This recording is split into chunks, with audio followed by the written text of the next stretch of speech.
लालिया सूती जमा को दुनिया गएगी बहु काल राजम को छडुलेगी تاسو چې اوس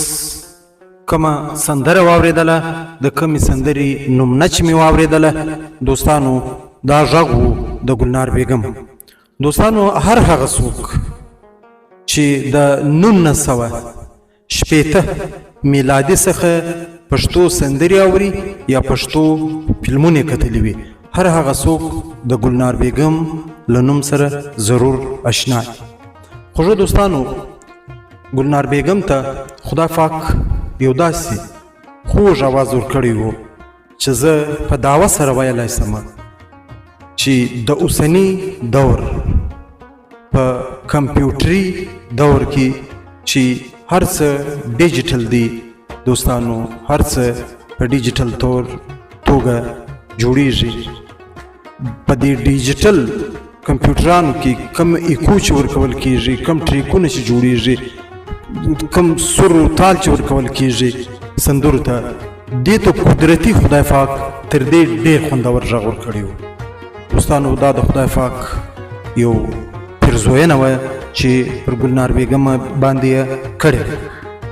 یو ډېر زبردسته غږ و. خو دوستانو د ګلنار بیګم خپل نوم ګلنار بیګم و، خو په خپل کور کې د کور غړو ورته له نازه شیرینه ویل. د ګلنار بیګم د پلار نوم ګل محمد و، د مومند و، د خوګاخیلو د سیمو اوسېدونکی و. ګلنار بیګم په 1940 میلادي کې د ګل محمد په کور کې په مومندو خوګاخیلو په دې دنیا کې سترګې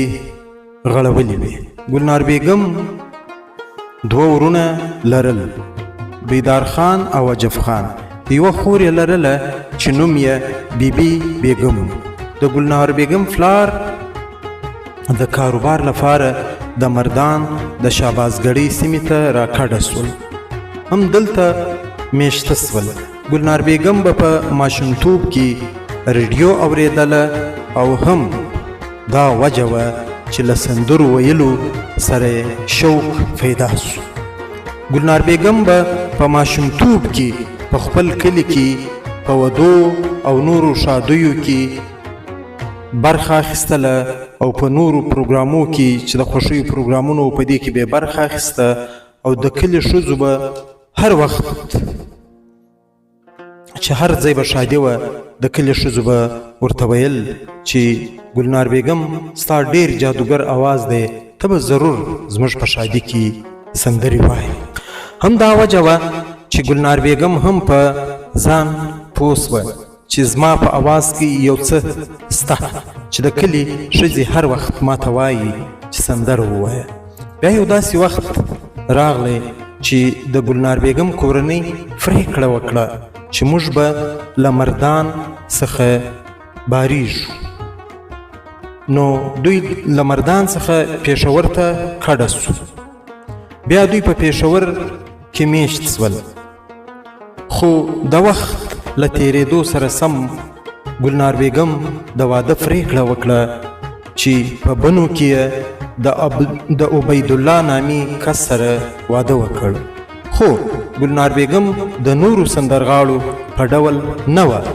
لکه اکثره سندرغاړي چې واده سي سندرې ویل پرېږدي، یا خو د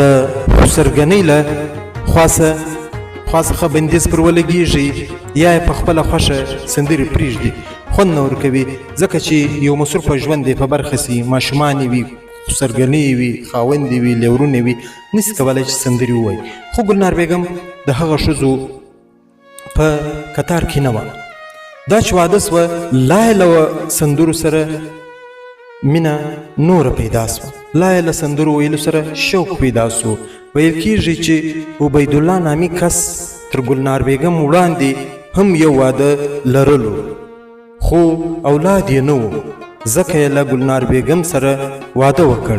د پخوانۍ ښځې نوم یې دلشاد بیګم و چې هغه هم یو سندرغاړې وه. هغې په ریډیو پاکستان پېښور کې یو شمېر سندرې هم ویلې وې، خو له بده مرغه ټولې ناکامه سوي وې، یوه هم نه وه کامیابه سوې. خو چې عبید الله له ګلنار بیګم سره واده وکړ خدای پاک د ګلنار بیګم څخه 15 اولادونه ورکړل 2 لوڼه او 3 زامن دا د عبید الله او د ګلنار بیګم اولادونه ول خو دوی ګلنار بیګم خپل سندرو ویلو ته ادامه ورکړله په دې سندرو باندې د ریډیو پاکستان یو پروډوسر دیکان نومېدی یو ورځ یې پرېکړه وکړه چې زه به د ګلنار بیګم کور ته ځم او ګلنار بیګم ته به وایم چې د ریډیو لپاره یو څو سندرې را ریکارډ کړي همداسې وسول رشید علي دیکان د ګلنار بیګم کور ته ولاړ چې زه وغواړم د ګلنار بیګم یو سندره ریکارډ کړم د ریډیو پاکستان لپاره خو د هغې میړه عبید الله او خسرګنۍ ورسره دا خبره ونه منله بلکې دا خبرې ډېر بد اثر پر وکړ ویې ویلې چې دا خو زموږ کور او کلی دی خلک به څه وایي دا نسي کېدای خلک به وایي چې اولې میرمنې یې هم سندرې ویلې دا دویمه میرمن یې هم سندرې وایي دا بده خبره دیکان په ډیر اصرار باندې په ډیر غوښتنه باندې په ډیر ضد باندې بیا عبید الله او د دوی د کور نور غړي رضا شول شرط یې دا و چې په پرده کې به ریکارډینګ کوي هغه ورسره ومنله رشید علي دیکان دا خبره ورسره ومنله ګلنار بیګم د اجرې څخه د باندې کښېنستله او رشید علي دیکان او د موسیقي کم ټیم چې و دوی دننه په حجره کې کښېنستل اول وار یې له ګلنار بیګم څخه 3 سندرې ریکارډ کړې او په ریډیو پاکستان کې نشر شوې خو د ګلنار بیګم سندرې د عبید الله د پخوانۍ میرمنې او د ګلنار بیګم د بنې دلشاد بیګم په ډول له ناکامۍ سره نه سوې مخ بلکې چې مازې د ریډیو پاکستان پېښور څخه نشر سوې یو دم داسې سوپر هیټ سویلې چې د هیچ چا هم ګمان نه و د هیچ چا دا خیال نه یو دم ریډیو پاکستان پېښور ته خطونه او ټلیفونونه را شروع سول چې د ګلنار بیګم جادوګر غږ راته نشر کړ بیا داسې وسول چې په 1960 میلادي کال کې بقاعده ریډیو سټیشن والا وغوښتله او دې هم دا بلنه قبول کړه له خپل خاوند عبید الله سره یو ځای ریډیو پاکستان پېښور ته ولاړ او هلته یو شمیر سندرې ریکارډ کړې او تقریبا ټولې یې کامیابه او سوپر هیټ سوې ګلنار بیګم تقریبا 10 کاله په ریډیو کې سندرې وویلې ګلنار بیګم ته څو واره د ټلویزیون لخوا د ډیرو غټو پیسو افر وسو خو هغې ځکه نه کړ قبول چې هلته زما سطر ماتیږي او زه نه غواړم چې مخامخ پر سکرین راسم ګلنار بیګم له ډیرو مشهورو سندرغاړو سره ګډې سندرې هم ویلې دي لکه خیال محمد هدایت الله کشور سلطان ماجبین قزلباش او داسې نور په اخر کې د پښتو فلمان والا هم د ګلنار بیګم په جادوګر आवाज خبر سول ځکه د ریډیو څخه د ګلنار بیګم سندرې واورېدلې او دوی په خبر سول او له ګلنار بیګم څخه غوښتنه وکړه چې ته به د پښتو فلمانو لپاره موږ ته سندرې ریکارډوي او ګلنار بیګم هم د دوی دا غوښتنه قبول کړه او د پښتو فلمانو لپاره یو شمیر سندرې ریکارډ کړې چې څه وخت د ګلنار بیګم جادوګر غږ د سینما پر پرده خلکو واورېدی نو د خلکو د دې له اواز سره نوره مینه پیدا سوه او د هر فلم جوړونکي کوشش دا و چې د ګلنار بیګم جادوګر غږ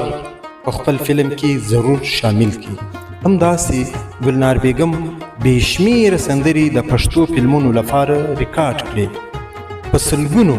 فلمونو کې یې سندرې نشر سوې. هر چا چې پښتو پخواني فلمان کتلی وي د ګلنار بیګم جادوګر اواز به یې ضرور اورېدلی وي. ګلنار بیګم تر ټولو ډیره د غازي سیال شاعري ویلې ده او د نورو مشهورو شاعرانو لکه رحمان بابا، خوشحال خان خټک، حمزه شینواری او داسې نور د نورو شاعرانو کلامونه یې هم ویلي دي. او د فلمي سندرو لپاره به یې اکثره د غلام صادق شاعري ویله. ګلنار بیګم ته د ملکه کوثر نوم هم ورکول سوی و. ګلنار بیګم ته صدارتي ایوارډ هم ورکول سوی و. ګلنار بیګم په 1990 کې سندري ویل فریښودل، خو فلم جوړونکو بیا هم دا نه فریښوله، ډیره تنګوله چې موږ ته به ضرور سندري ریکارډوي. خو هر وخت به ګلنار بیګم انکار ورته کاوه چې زه نه غواړم د عمر په دې حد کې هم سندري ووایم. خو د جمعه خان نامي یو فلم و چې جوړېدی، نو د هغې د موسیقي پروډیوسر په غوښتنه د جمعه خان د فلم لپاره سندري ریکارډ کړي. خو له بده مرغه د سندرو د ریکارډینګ په دور کې چې دې څه وخت سندري ریکارډولې او دا د ګلنار بیګم د ژوند د کیریر اخیری سندري وي. خو ګلنار بیګم څه وخت د جمعه خان فلم لپاره سندري ریکارډولې، د ریکارډینګ په دوران کې د ګلنار بیګم پر یوه سترګه درد سول او دومره شدید پر درد سول چې دا هسپتال ته یوړله، تر هسپتاله پورې ورسېدله او له بده مرغه د ګلنار بیګم هغې سترګې کار پرېښو. خالي یوازې سترګې کار نه پرېښو بلکې هغه سترګه د مرګ سبب هم سوه. ګلنار بیګم نور پسې ناجوړه سوه. په 1995 میلادي کال کې د اکتوبر پر لومړۍ نیټه له موږ څخه د ټول عمر لپاره جلا سوه. اروا دې شاده وي او یاد دې تل تازه وي. پوهه پتایم ما چې ته خالي ځان شوې، عشق زما چې د زړه سره بندیوان شوې.